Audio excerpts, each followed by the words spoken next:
How's it going? Welcome to the Swim Podcast, Episode 2. I'm Daniel P. Carter. The someone who isn't me this week is Corey Taylor of Slipknot and Stone Sour. And when Slipknot were over here in the UK recently doing a run of arena shows, I caught up with Corey on his day off and we hung out and spoke nonsense all afternoon into the early evening, and we recorded a lot of that, most of which you're going to hear now. Actually, no, a tiny chunk of which you're going to hear now for the next hour or so anyway. And we kind of covered a bunch of different topics, ranging from all the different stuff he does to outer space, which is good. We were eating at the start of the podcast, so if that sounds weird, I apologize. Enjoy. So, you're number 2. Interesting. Yeah, well. That sounds... You're not the first to say that about me, so. Right, so as an intro, singer-songwriter, frontman, Slipknot and Stone Sour, actor, New York Times best-selling author, husband, father, raconteur, bon vivant. Yeah, well, yeah. Polymath. Modern-day Renaissance man. You've got a lot on your plate, man. I do. Thank God it's a big plate. Because I don't know if I could handle any more, to be honest. But I mean, you take what you can get. I mean, there's a list. It reads pretty well. Well, You got me mildly happy with that. I'm very happy. It's kind of cool because I've kind of hit that point in my career where I'm getting to do a lot of stuff that I always wished I could do, like the acting, for example. I mean, that was a total accident. That wasn't me, like, going out and trying to do that. Like, that came to me, and I was able to make it work, and, it's cool. As weird as the film is, I mean, it was still I loved the experience. I loved being able to, kind of learn and just watch and really get a feel for it, and it was awesome.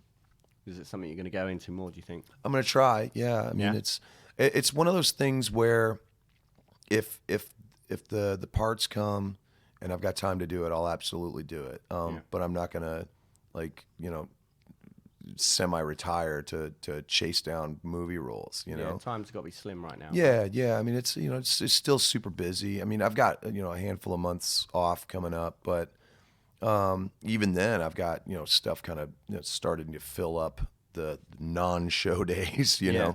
So, I mean, if it works and I can make it work, that's what I'm going to do.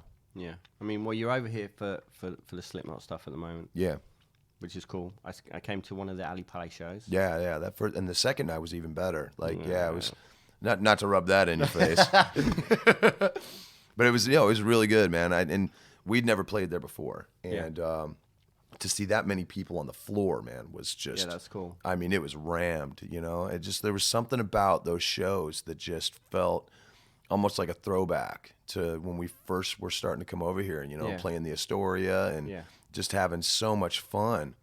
That's what those shows really kind of had, that vibe of just pandemonium, and everybody on Twitter had just had so much fun. So it was good. It was good I'm vibe. really. I got the train back, and it's interesting because I feel like I'm kind of amongst it all, just listening to the chatter. Yeah. It was, all positive. Yeah. Good. It was cool, man. I thought it was really sound. I thought, it was the screens I thought were awesome. Yeah. I liked it as well because it made a big change from the all singing, all dancing pyro. Yeah. Which you've had a lot of, and it could almost be that it gets to the point where it gets relied upon. Yeah, exactly. And I thought the show didn't need it. I thought the set was amazing. But yeah, the screens were rad, man. Just like that high, super glossy, really saturated color. Yeah. And I thought it was quite, it was really bold. Clown put a lot of work into really shaping a lot of the visuals for each song. Like, I mean, he was night and day working on it, really making sure that, it was put together really well. Because when we started talking about it, I mean, we were talking about it when we were in Mexico City for Knotfest. Like, how can we differentiate next year from this year, and where can we go, and what can we do? And that was one of the first things that we talked about, was really, trying to get even more visual with the art and the creativity and just giving a certain sense, like, and not detract, like kind of like you said about the pyro and stuff. Sometimes that can just take away from what the band is doing. And for us, this was about just adding an extra element, so the band still shines through, because we are still such an energetic band, it's even at our age. So it was really cool to be able to augment that with something that we felt really passionate about, and when we started talking about it, the whole band was in on it and really dug it and, clown around with it, and it looked really cool. Yeah, man. It was almost like a living backdrop, Yeah, and I thought, like, I said about the saturation of it. It was so bold, the colors, and I thought it was rad as well that it was going from like almost microscopic, like really tight stuff of insects to just like the cosmos. You know? Like both ends of it. It was exactly. rad. Yeah, and that was Clown's. That was Clown's. That's Clown's mind. What you're seeing on that screen, that's what I have to deal with every day. So, but has this all been a good time, this tour? Yeah, it's been. It's a lot of travel, which really can. You've been on tour, it can kick the crap out of you. Yeah. It's been a lot. I mean, we were really looking forward to getting here, and not just London, but Brum. Cardiff was off the hook. It's been really good to get back to the UK because this is kind of like our second home, and going through Eastern Europe, Northern Europe to kind of get there. I mean, it was like it was super cold. Here's the bit of irony: we got sunshine when we got to the UK, like honestly, kind of for the first time, and it was like whoa, So we all kind of stood up and kind of revitalized us, reinvigorated us, and it was good. So how much more have you got of this run? Honestly, we've got tomorrow in Brum, next day Leeds, day off, Belfast, and then we go home. Yeah. So 3 shows, 5 days, which, that's nothing, but we've already been over here for like a month. So, and then we've got 3 or 4 months off before we start doing the stuff for the summer in the States. So sadly, we won't be over for the festivals. But I don't think that's a bad thing. You get a lot of people. You got to let people miss you, man. Like especially over here where there's so much excitement, and there's so many other bands trying to, kind of, it's their time. Give so it's somebody like else a chance, absolutely, right? absolutely. I know, right? We're so greedy. Yeah. No, I think it's a good thing to do. And then you're doing more around the US then. Yeah. We're doing about. To that? Yeah, we haven't announced anything yet. But we've got almost a 2-month thing that we're setting up that should be pretty cool. I won't give you too much detail, but oh, that's cool. That's starting in June, run to the first week of August, something like that. So I think I might know what that is as well. Yeah, exactly. It's let's just hope we all survive that one. That should be interesting. But we're looking forward to that too.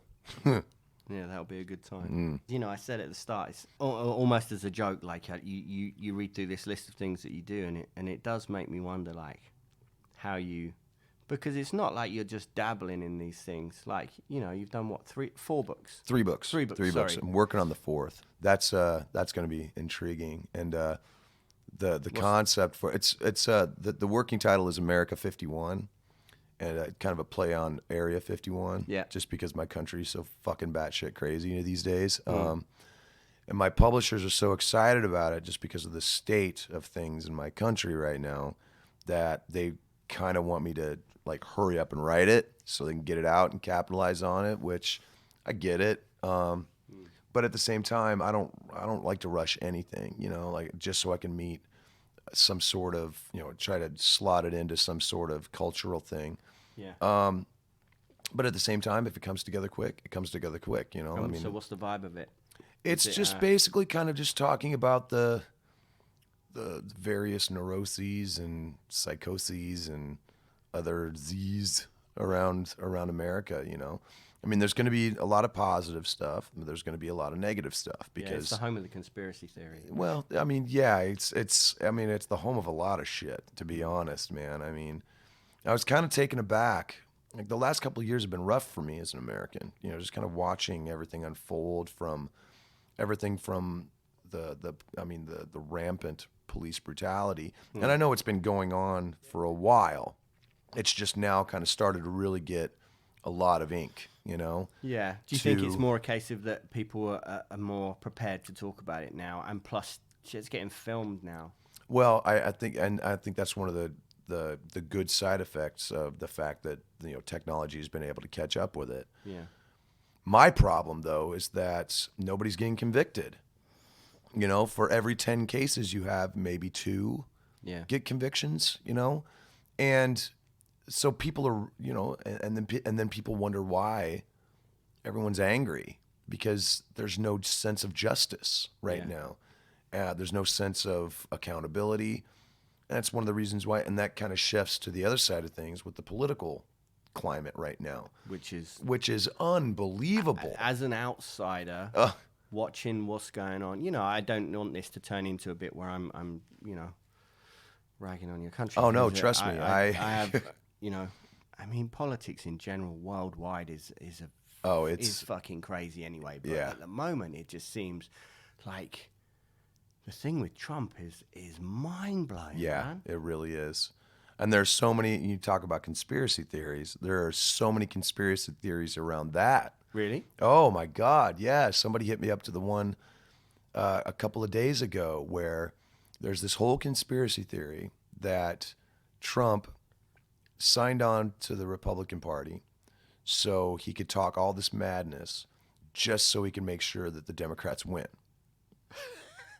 Yeah, okay. because for the last 30 years he's been a member of the Democratic Party. Really? Oh, I don't have the facts and figures in front of me. Like, I don't know where the shift came or if there was a shift, but you can't say that much crazy shit without going, you know, because I mean, between him and Ted Cruz, oh my God, you know, but it's everybody who's running for the GOP. Ben Carson, who at one point I thought was the more level-headed of all of the candidates, the shit he has been saying lately is unbelievable. You know, like, I'm just like, what am I seeing here? You know? But it's mind blowing that just some of the traction that he's actually getting, though. That's the scary thing. That even if this is a conspiracy theory where he's like, I'm going to turn up, I'm going to say I'm with these guys, and then I'm going to spout garbage so that everyone goes, we're not going to. It looks like it's backfiring. Yeah, everyone's like, yeah, this guy is talking sense. And that's scary. And another one of the theories that was out there was that he was really just going to use this as a platform to get a second series of the Apprentice. Well, not just the Apprentice, but like a whole other show entirely. For real? Yeah. I was joking. No.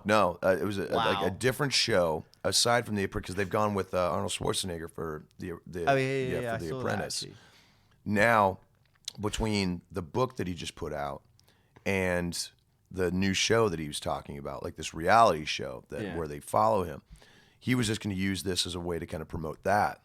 And now that he's just like, well, let's just see how far we can take it, shall we? You know? Yeah. And so it's like a social experiment. Exactly. Imagine I'm sorry, but I don't need that with my president, you know? Like, it's a joke's on you. Well, fuck you, man. Are you kidding me? Yeah. It's unbelievable. Wow. Yeah, it's crazy, man. Yeah, it's a really, really weird, dark time in my country right now.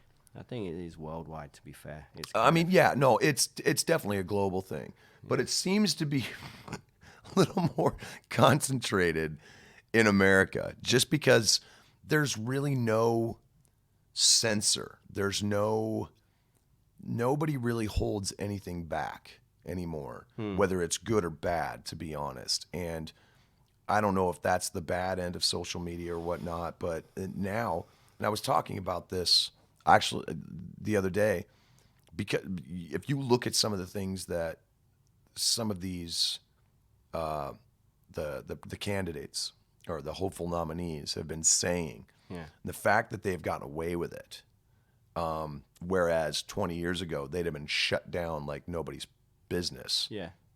It's kind of it's kind of gives you a sense of what's offensive now.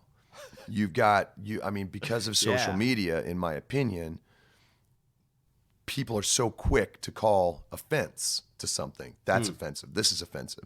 But when everything is offensive, nothing is. Yeah. You know? Like the noise is so loud, all of this real shit is getting through and nobody's listening because they're so focused on why the new Star Wars is offensive. And I'm like, are you fucking kidding me? Yeah. Oh my God. So it's really the case of who's going to stand up and say something? And even if they do, who's listening? Because apparently it's fucking scoring points for people. You know, I was honestly shocked at the backlash that Phil caught because of the Sieg Heiling and the white power. I was like, really? You're offended by that. Meanwhile, you've got all of these people, these political candidates saying, kinder versions of basically the same fucking thing. Yeah. I mean, it's pretty unbelievable. So it's like, I wasn't, I was just as offended as everybody else was, but I wasn't there and I didn't see I haven't seen the footage and I just refuse to because I'm not going to perpetuate it, It's pretty heartbreaking. I know. And that's what I've heard. Yeah. And I just did a whole thing with The Guardian where I talked about it, but it's almost like people are just picking their spots, like they don't want to say anything until they feel like it's the right time to say it. It's like it's easier to say that about Phil than it is about Trump or Cruz, Yeah, but then a lot of that might be to do with the fact that feels a lot closer to home. Yeah. Do you think, in the sense that these people haven't invested time in Trump and his not that he makes music. I'd like to hear it if he does make music, but what I mean is, like, you know what music is like. It will soundtrack your life. Yeah, exactly. And then if something happens like that, it's heartbreaking. You almost feel betrayed. And I that whole thing, I haven't even spoken about it. I've spoken with friends about it. Yeah.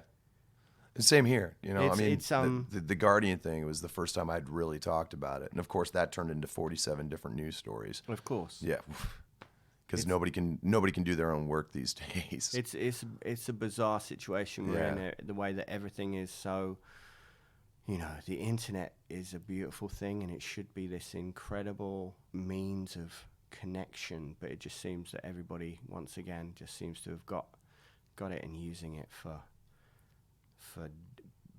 it's super divisive now. It's easy for, it's great that everyone's got a voice, but it would be better if most people didn't for a while within certain things, obviously, and that's not making any excuses for the stuff we it should give people a voice who actually have something to say, other than trolls who just chase people down and try to tear them down, but unfortunately that's the good and bad side of free speech, to be honest.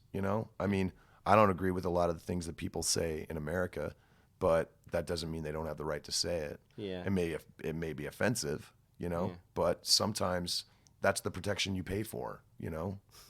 It's true. I mean, it's true. Well, I think, the internet's weird, man. Oh, you ain't kidding. And once it gets, it's only going to grow and grow, and then it'll become its own thing, and it'll be totally AI. And it'll become self-aware, Skynet, Dude, Terminator. Here we go. In all seriousness, have you seen some of the stuff that's happening on that front? Yeah. Absolutely. It's crazy. It's like, the whole Google AI thing is amazing but crazy. Yeah. They just did that thing where it played that game, is it Go? Which is like... It beat the European champion 5-0. Really? Because they set up the algorithms, and then it played itself. Yeah.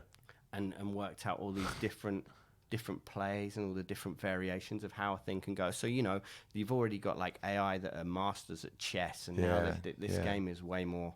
Go is it has way more outcomes. Apparently. It's the hardest game on the planet. Apparently, it's the most difficult. Apart from Advanced Dungeons and Dragons. Well, and hey, let's not go there. All right, we still got a long way to go before Google AI can roll the 12 die and really sort it out. Yeah.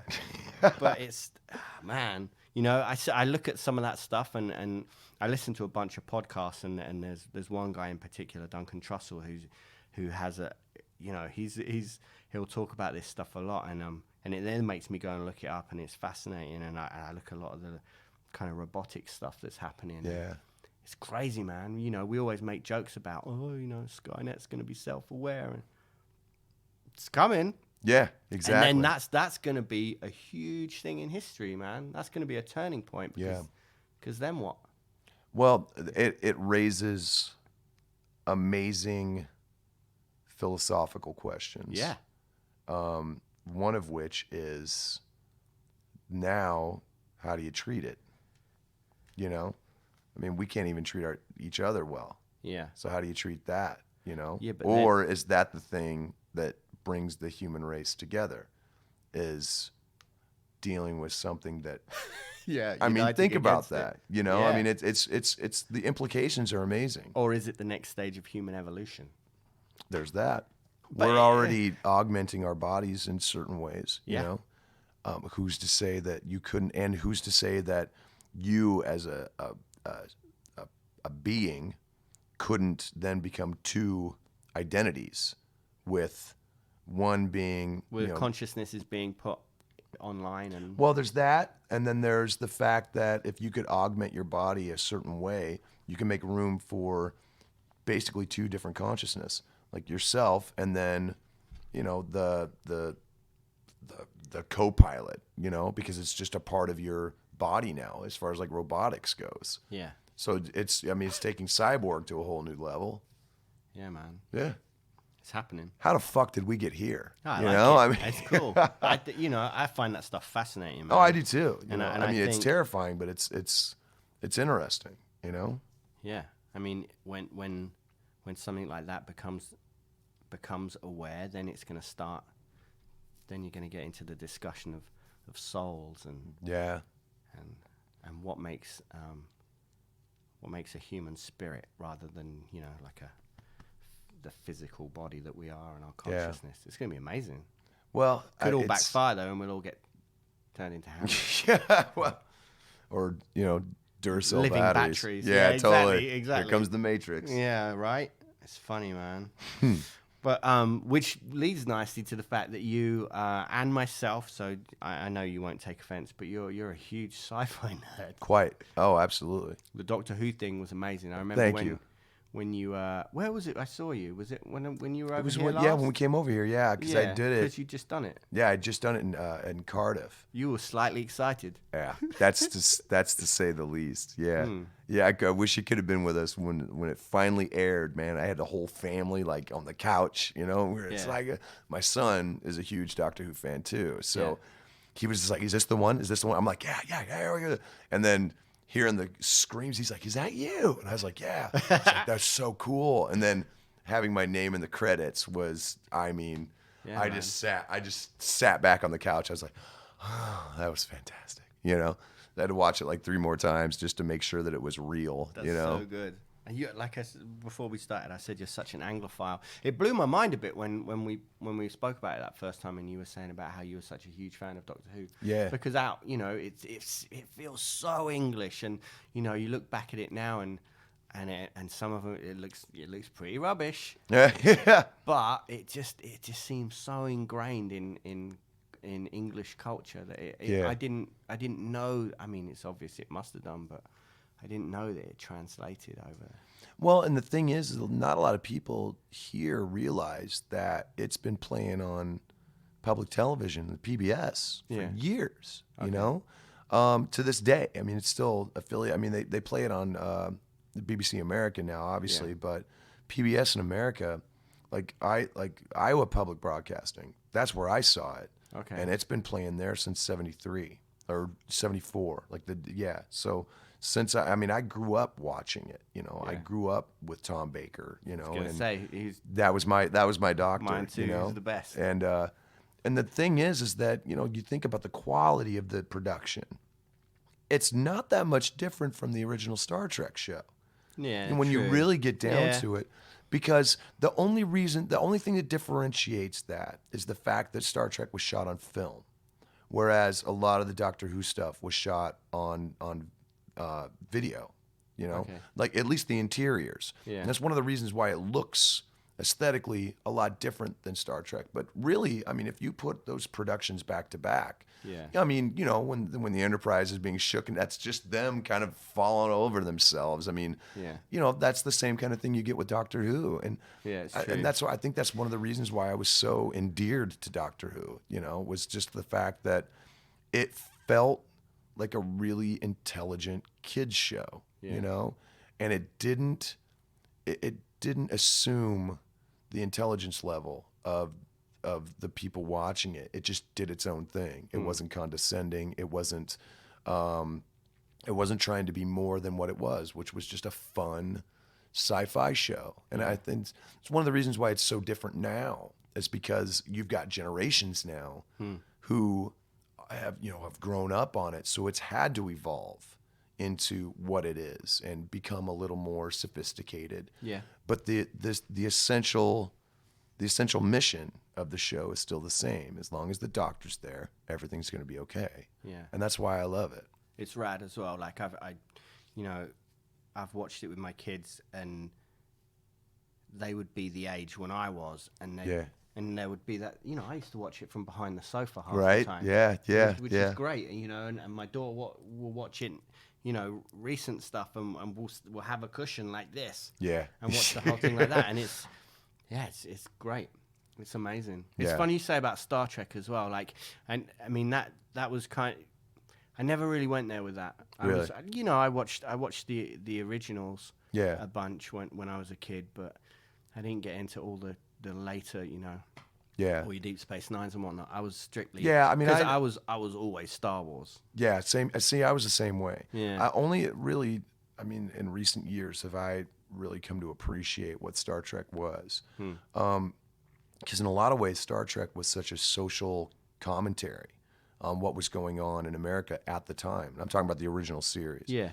And then Next Gen was kind of an expansion of that, because all of a sudden it's Star Trek without all of the 60s censors, being able to really say poignant things. And I couldn't really appreciate that as a younger kid. I mean, I watched it still because it was science fiction, but as the years have gone on, I've come to really appreciate the kind of future that they were trying to put out there. No religion, no skin color, no misogyny, no anything. Just really trying to create that utopian society, and then trying to once we've got our stuff together, trying to go out into the universe to find and discover other peoples, other planets, other species, races. I mean, I just thought that was beautiful.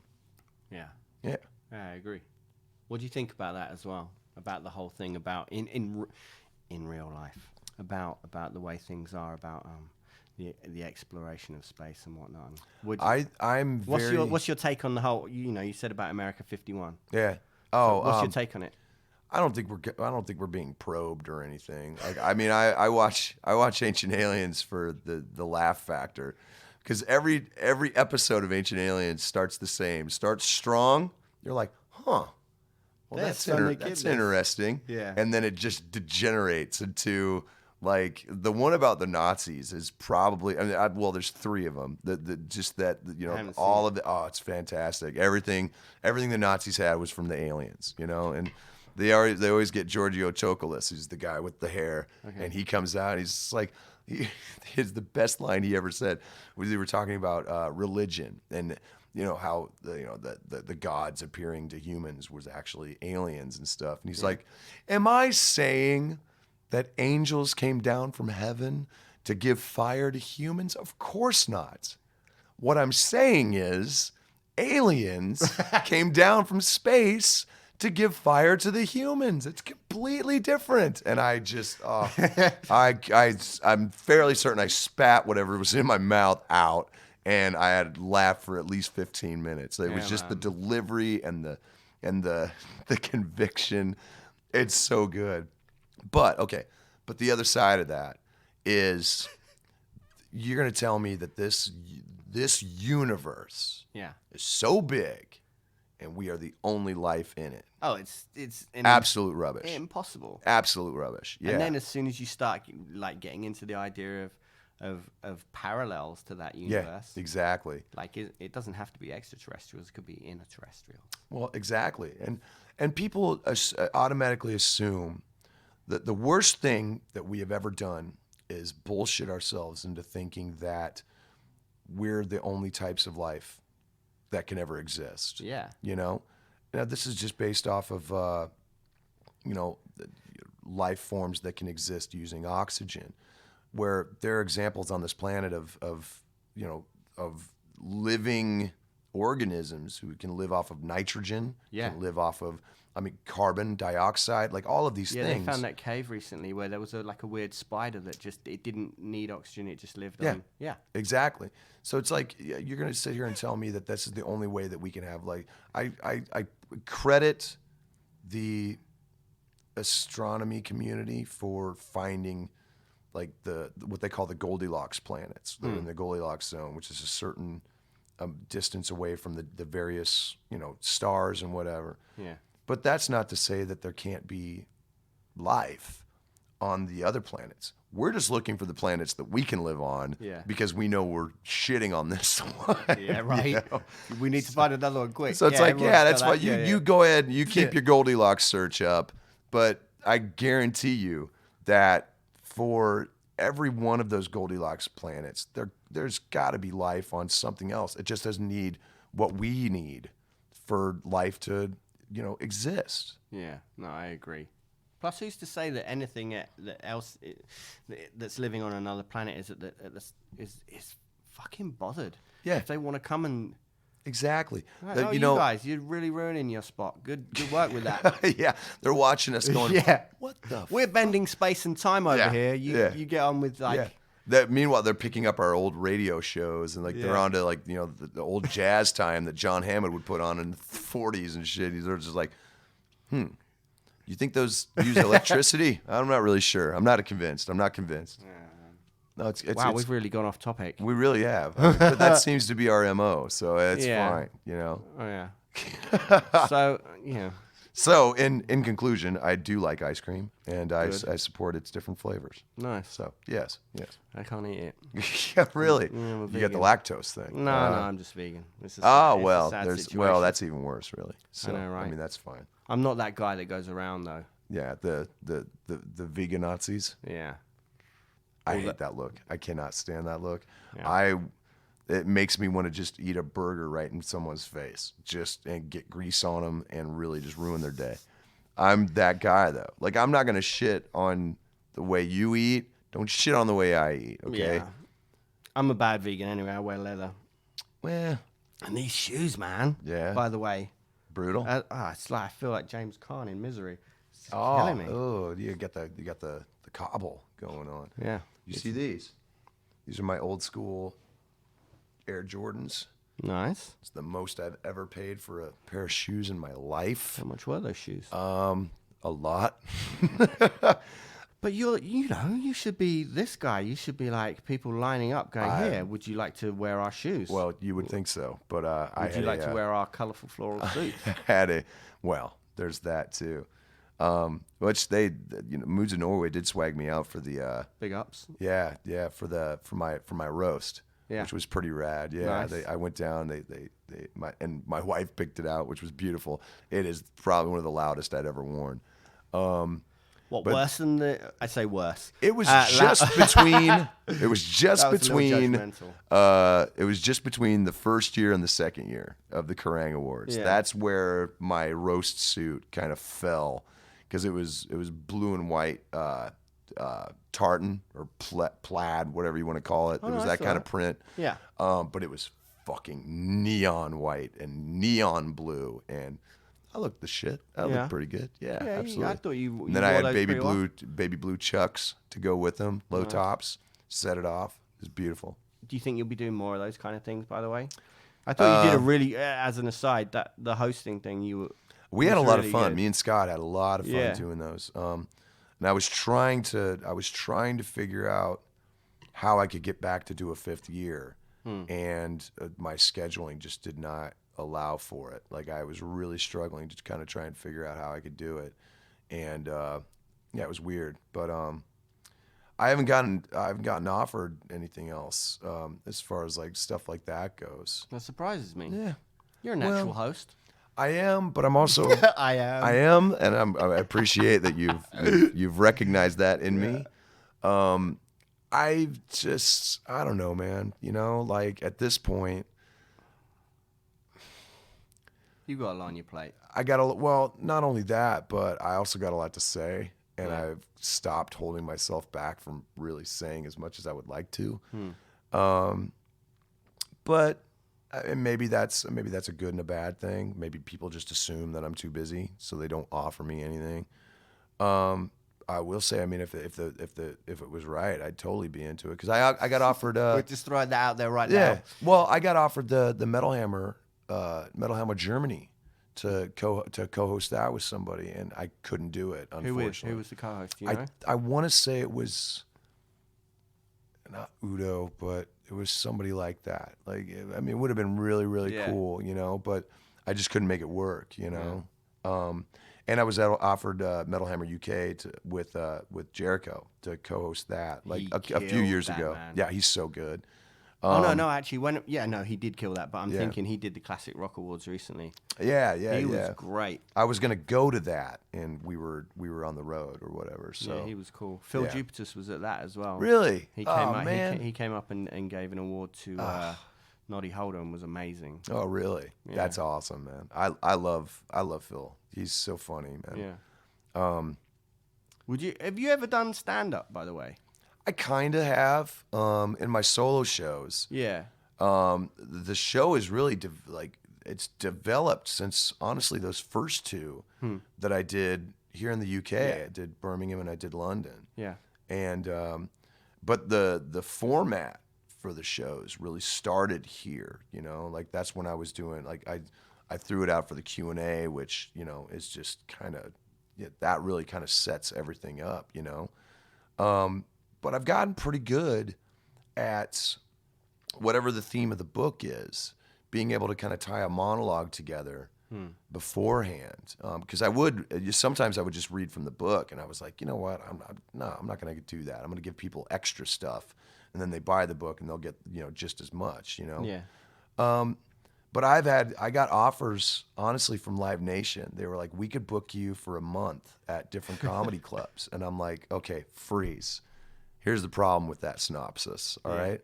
It's easy for me to walk out into a room full of my fans who know exactly what to expect. Yeah. You know?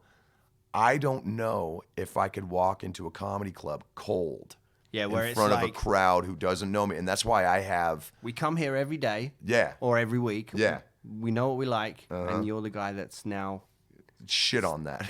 Taking a step into our world. Well, and that's why I have such respect for comedians, like stand-ups, because they probably have one of the hardest jobs on the planet. I can't even imagine. Especially when you're on this side of the fence. I mean, once you've crossed over, your crowd knows what to expect, you know, and your name is synonymous with a certain brand of humor. Yeah. So the comics that are on, you know, this side looking out, that's the toughest shit on the planet. I couldn't do it, to be honest. You know, I could walk out to people who know me and make them laugh. Yeah. But I don't know if I could do it cold in a crowd who has no fucking idea who I am, you know? Yeah. 'Cause I'd have to spend 15 minutes just explaining to them, yes, I am famous. I promise I'm famous. Well, I could come on, I could just go, so he's done this. He's done right, this, exactly. He's done this, he's done this. Now he's going to be funny. Yeah, totally. I mean, it's a difficult gig, man, you know? Yeah, it's terrifying. It really is. Like, I can't, but then you know, like, as you've said, you've done a bunch of one-man shows. The concept of getting up on stage with just an acoustic guitar and just doing it like that, I find petrifying. Well, those shows are 3 hours long too, man. Like that's what people don't realize. Like I do an hour and a half of babbling, and then I play for an hour and a half, 2 hours. Like it's fucking crazy. That the Yahoo stream that I did for the last show last year on my book tour was almost 3 hours. Like it was just at 3 hours. I was like, holy shit. And that was probably one of the best shows of the tour. Like it was almost like kismet. Like it was just meant to be that good, you know? And we had so much fun that night and just talked so much good shit. And then we played, me and my buddy Jason, who I've done the acoustic stuff with for years. We had a great set. Everything sounded good. And then we had a bunch of people come out and do guest stuff. Like it was a lot of fun. So, but maybe that's one of the reasons why I'm so comfortable beforehand, because I always know it's like if I don't come across in the spoken bit, I know I've got the acoustic stuff that I can fall back on. You know, it's just like, you're tired of listening to me. Let's play some music. You know? Yeah, that must be such a weird dynamic compared to like playing with the Knot or It's Stone Sour. honestly, it's the closest I've ever gotten to pure joy in my life, to be honest. I mean, from what I do, nothing's going to take away from like family and friends and just hanging out and doing stuff like that. But those shows, because, and maybe this is the ego in me, like it's all about me. And I don't have to worry. Sometimes as a front man, if you care about the guys you're in a band with, you worry about, am I saying too much? Am I not getting to the songs quick enough? You know, like you have to, because, especially if you care about the guys you're in a band with. Yeah. Because everyone's in such a different mindset when they're on stage. Some guys are just total adrenaline. Some guys are just stoked and ready to show off the cheekbones, you know? Yeah. So you really have to balance it, man. You know, it's weird, you know. So the solo shows, I don't have to worry about anything other than me. Yeah. You know, whether or not I'm entertaining the audience. And for me, maybe the challenge is why I get so much joy out of it.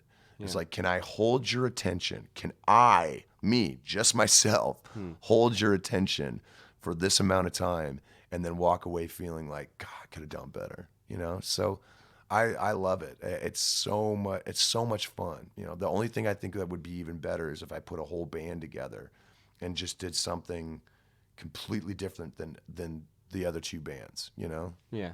Have you thought about that? I mean, you listen to a huge variety of music. You know, we've talked about it loads of times. So do you ever feel like you've almost not painted yourself into a corner, because I don't mean it like that, but do you feel that other people's perception of what you do will not allow you to do those things? No, I don't worry about that at all, to be honest.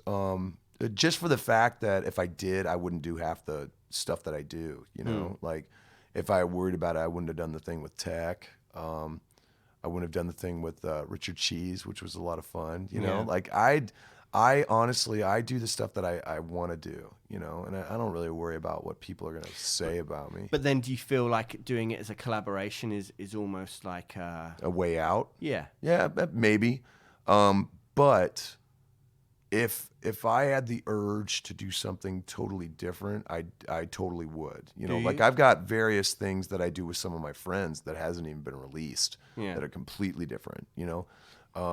Some of it is very funk based. Some of it is almost like California country style, like Eagles type stuff. Yeah. So I'm, you know, just getting to record it and write it doesn't necessarily mean that I need to release it for me to feel okay. Yeah. So I mean, would I worry about releasing it? No. You must realize though that people now would, as soon as they're aware of anything, are going to want to hear it. But then, I mean, you'd be surprised. You know, I mean, you know, there seems to be a whole group of people just waiting to pounce on anything I do these days. But I mean, who gives a shit? You know, I mean, that's not the reason you make music. That's true. You know, and that's one of the reasons why I'm completely okay with it not being released yet. You know, and I'm sure it'll see the light of day someday. But for me, how much of this is there then? I mean, there's at least an 7 albums, an album's worth on both sides. You know, like that's, I mean, JBKB started out as my disco. How did I call it? Disco rock stoner funk was how I put it. You My know, favorite of genres. with a pinch of Zappa in there, you know, from a lyrical standpoint. Nice. And it was all just kind of taking the piss, you know, but the music was really, really cool, you know. And, you know, I had, you know, I was playing guitar with another guy. We had a bass player who could funk the shit out of it. Really good drummer. We had a whole brass section that was really fucking cool. Wow. And then a totally different singer who could sing falsetto like nobody's business. Like, it was really cool. So that kind of stuff, man, was a lot of fun to work with. We never went into a studio and recorded anything, though, because it eventually just kind of became my solo band that I was touring, like just kind of doing off shows with. Yeah. And once it degenerated into that, I just kind of lost interest with whatever, you know. Yeah. Have you ever? I mean, I'm not sure. I'm not aware if you have already, but have you ever considered writing for other people?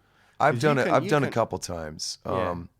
Because you can write a hook, man. Well, you know, but it all comes down. Like, the thing I've realized about me is that I can write a hook for me because I know specifically how I want to sing it. Yeah.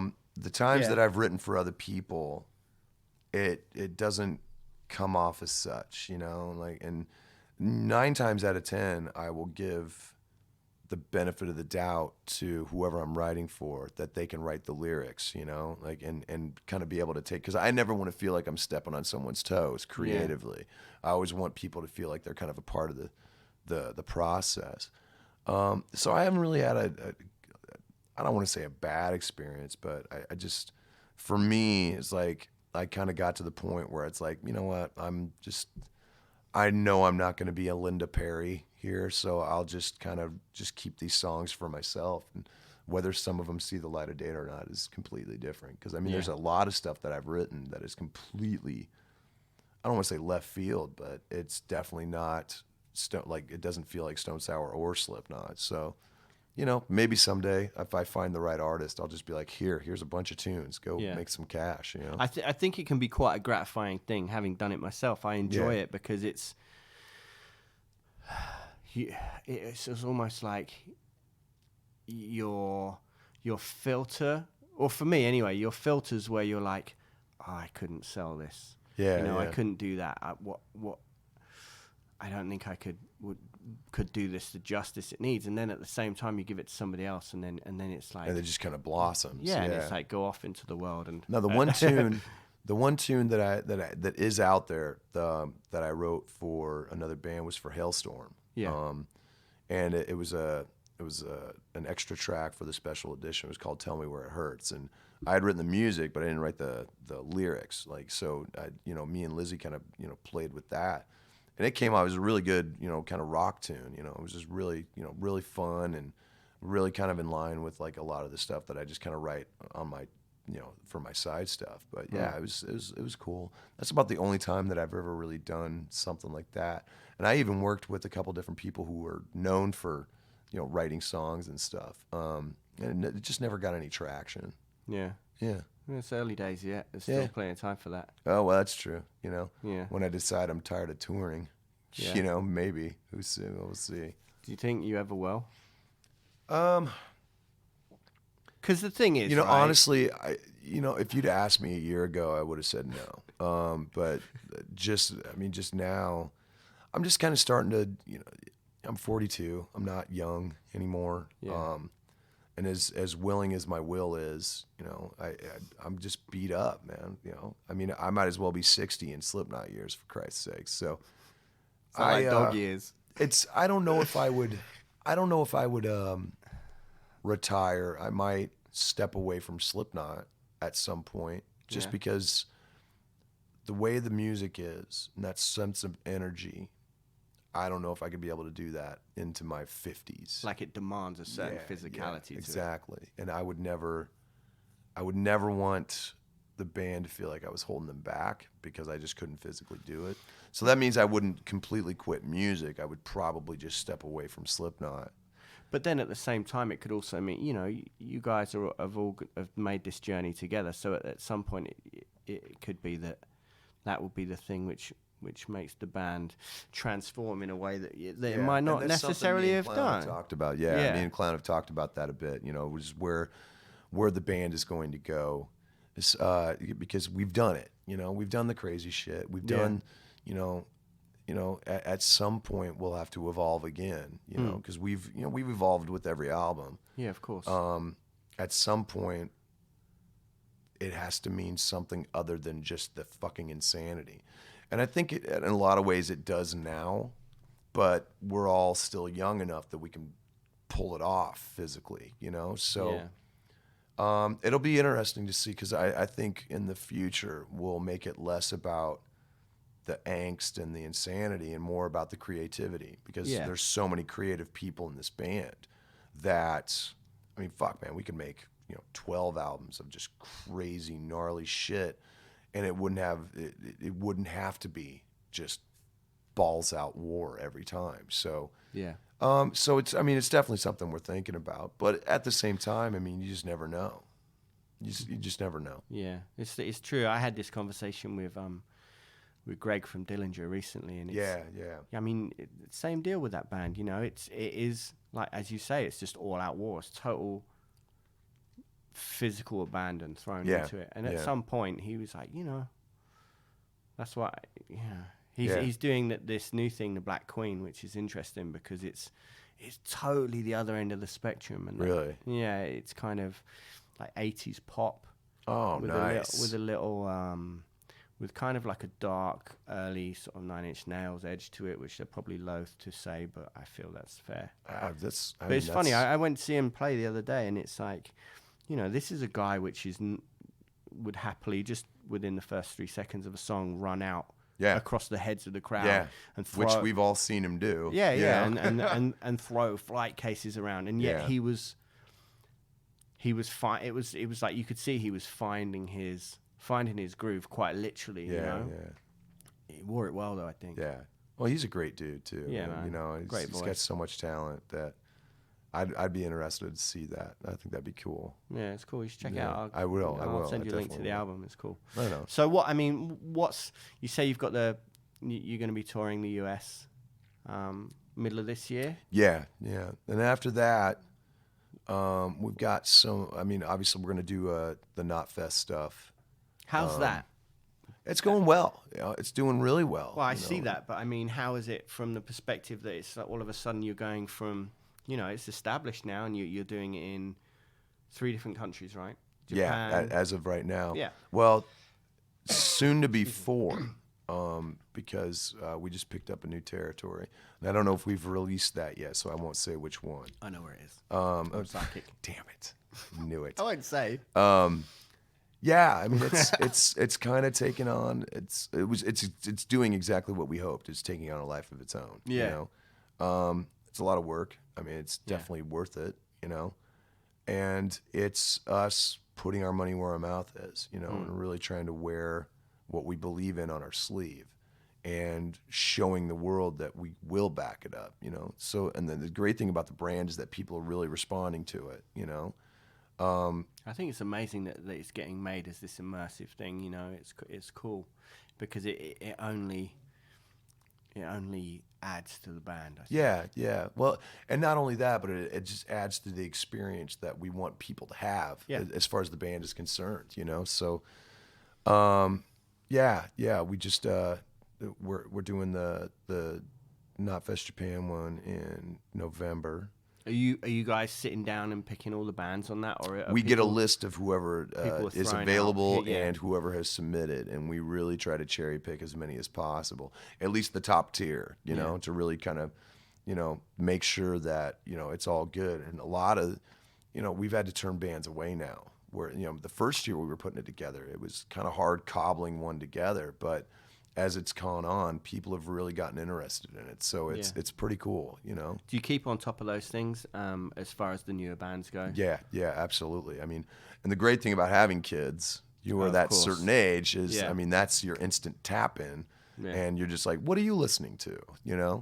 And then you listen to it and you're like, well, that's rubbish, but no, I take that back. Sabbath. No, it's cool. It's really cool. You get a sense of, because that's what, that's what metal and hard rock is to me. It's street level, like it will never be replaced by anything on the street, because it's such a street level feeling, it's urban kids, it's suburban kids, it's everything, and that's why it will never go away. People have been trying to kill us for years as far as like metal and hard rock and punk go. And we're just never going to go away. I mean, there may be ebbs and flows in it, but it's never going to go away. I think that's the beauty of it, though, because it's the thing which, that's why it becomes not just a soundtrack, but a lifestyle in the sense, because kids discover it, because it's an identity. It's exactly it. And as soon as you find those things, it strikes a chord, and that's you for life. Yeah, exactly. And it's for better or for worse. Doesn't, the great thing about it too is that it's so flexible that it doesn't have to be such a specific identity. Like you can really find yourself in it no matter who you are. It's one of the things I was talking, when I was doing the Guardian interview, when we were talking about racism in metal. Yeah. My biggest thing was it's like, I don't really, well, on one hand, you're going to find racism in all forms of music. This isn't just a metal thing.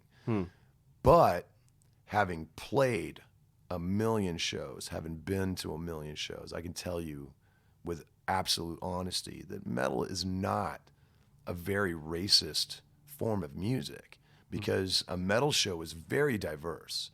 There are so many kids from so many different places and so many different walks of life, so many different colors, so many everything, that these forms of music are bringing together the misfits. Yeah, it's inclusive. Exactly. We have never tried to cut people out ever. And that's why I think it'll take very little to get rid of racism in metal, because I don't really think it's there in a huge proportion. You're going to find prejudice in all music, to be honest. So for me, it's one of the things I'm most proud of about metal, is that it brings people together instead of tearing people apart. That's not to say that there aren't the armchair, metal fascists who, they call themselves metal, but this band over here is really, but that has more to do with the bands themselves than it does with the fans, So I don't think it's that big a deal, to be honest. Yeah. That elitism is a funny thing, man. When you think that when you get into a form of music like this, where it becomes so all-encompassing in your life, it gets to the point where it then almost fractures. So it becomes like a pissing contest of like, oh, well, I don't like this band because this isn't true to what. And it's like, come on, man. Well, what does that sound like? What does that sound like? It sounds like religion. Yeah. Because think about that. Think about how different. But that's the kind of impact that music has on people. Yeah. That's. So anytime you get something that is so like that, you're going to get that kind of, that just territorial kind of, this interpretation is completely different than your interpretation, even though it's the same fucking song, like it's very, very weird. But at the same time, I still hope that music brings more people together than tears apart, Somebody needs to. Yeah. So somebody does need to. We didn't really speak much about what's going on with Stone Sour after the 2 EPs. Oh yeah. So, which kind of leads on, because those EPs were almost like touchstones to points that got you into. Yeah, absolutely. Got you to this point. I think that's how I interpret it. That's exactly it. Yeah. It was cool because we all kind of picked a tune and we just kind of went with it. Was there anyone that was like, we need to do this, and everyone was like, meh? No, we were all really open to it. You Yeah. know? In fact, in a lot of ways, it was hard to narrow it down because we were all so into doing different stuff, Yeah. And we were going to do 3, and now it sounds like we're just going to do the 2, and then just keep the other stuff that we recorded as extra content for when we make the next album. Okay. Because the Metal Church track went up online, right? Yeah, it was pretty cool. Yeah, and that was a part of the Fear Clinic soundtrack as well. That was cool. And the first one, it was more hard rock and heavy metal, Yeah. And the second one, we were really able to kind of branch out a little bit, and make it even more diverse. Yeah. And I don't think we all kind of agreed. It was like, I don't know if we're going to be able to touch the second one because it came out so well. So we were like, you know what? We've got all this stuff recorded. We'll just hang on to it, and we'll use it as B-sides or extra stuff for when Roadrunner releases in Japan, and because they always ask for extra crap, and it's just like, can't we just give you an album and you just be all right with it, you fucking dicks? So That's This is just that's us. a weird situation Shit. there, man. Oh, you ain't kidding. Yeah. But yeah, so as far as Stone Sour is concerned, I mean, we're just kind of demoing stuff right now. And we're just kind of taking our time because everybody knows what's going on with my schedule. Yeah. And just kind of, just feeling out. I will say that we've got at least 14 songs written right now, just in demo stage. Like, we haven't played them as a band yet. But it's all really good, man. Like, it's really, really good shit. It must be tough, man. Like, I'm saying all this stuff, you're doing this and you're doing that, and how are you finding time for this? It must be tough to be in a band with you. With I don't me? mean, yeah. Well, I don't mean that in a. I don't mean that to sound as. I mean, that could be interpreted in a really bad way. I don't mean it like that. It's not. I'm not saying you're an asshole, but what I mean is, it must be like you. You know what it's like when you're in a band. You want to just go. Yeah. It's tough, but I do a pretty good job of balancing everything with the guys, I think you do. That's what blows my mind. Yeah. Well, plus, a lot of the guys that I'm different projects with got other stuff going on, know. I mean, Roy is doing a lot of soundtrack stuff right now. He's really kind of dipping into that. I mean, everybody kind of they're pretty like, and then they'll go out with other bands and tour with them and stuff, and so it's I mean, it's as much as I hate to feel like I'm leaving them high and dry, sometimes they've also got other stuff going on, you know. So, and I think they, maybe one is because of the other and so forth, but they also know that when it comes time to work, like, I'm all in. So it'd be different if it was kind of a blasé kind of vibe to it, where it's like, I'll be around. When I'm in, I'm in. So I mean, that's what it comes down to. Yeah, I hope so. I mean, that's the reason why an awful lot of half-assing going on. Yeah. I think that's one of the reasons why the quality is still where it is. At least in my mind. Yeah. Right, so what? Oh, we can't talk about the new venture yet, can we? No, not right. Not yet. Soon-ish. Let's just say I'm involved with something that is You've going not to be... got enough going on. You need to do something else, I think. Yeah, right. Well, at least this I can do in my own time, I think it'll be great as well. I'm hoping. He's an astronaut. Oh, I am. Or a hemorrhoid. I'm not really sure which one it is yet. Yeah, amazing. Either way, I'm going to be a pain in the ass. All right, well, thank you for that. You're welcome, sir.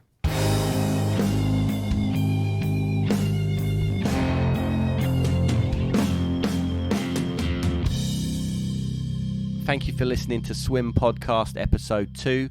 Hit us up on Twitter, which is @SwimPodcast. Same on Instagram. Mine is @DanielP.Carter on Twitter and Instagram. Let me know who else you'd like to hear on upcoming episodes.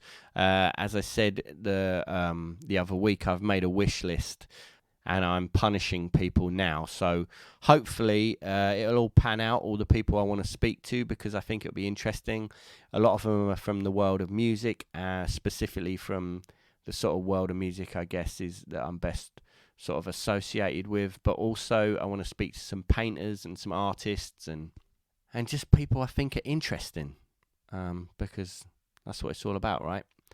So hit me up. Let me know what's going on. All right, thanks. Peace.